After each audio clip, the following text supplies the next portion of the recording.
Бид бүхэн Сэлэн аймаг Сүхбаатар сумыг харж байна. За энэ Бохтоо зургийг одоо сайн харах хэрэгтэй. За бид бүхэн харж байгаа одоо Сүхбаатар аймгийн Сэлэн аймаг Сүхбаатар сум гэж байж байна. За энэ Сүхбаатар сумын голд нь одоо Сүхбаатар жанжийн хөшөө байж байгаа.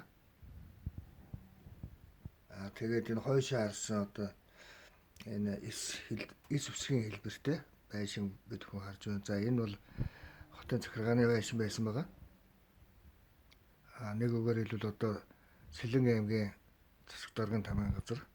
За ийм одоо томоохон газар нутгийг одоо бид бүхэн Улаанбаатар хот болгоцсон байгаа. За энэ цагаан хоёр давхар байшинг одоо засгийн газрын ордон болгоод саарл өнгөөр одоо будаж янзлаа. Тэгээд одоо дахиад нь хоёр давхар болохлоо яалаа. Гурван давхар хоёр давхар нэмсэн баг. Тэгээд хоёр тийш нь жоохон сунгаад тэгээд Сүхбаатар одоо жанжны хөшөөний Монгол Улсын засгийн газрын ордон байгуулсан. Тэгээд тэр цаад нь одоо тэгээд хэвлэлийн хөрөөлөн наадталт нь мөн одоо ард өмсгөлийн музейг одоо байгуулсан байгаа. За наадлын зүүн баруун талд байгаа байшин бид бүхэн харж байна. За эдгээр байшин одоо хотын захиргааны байшин болгоод энэ урдлын саадаг Сүхбаатар жанжийн талбайн хордлын саад хийсэн байгаа.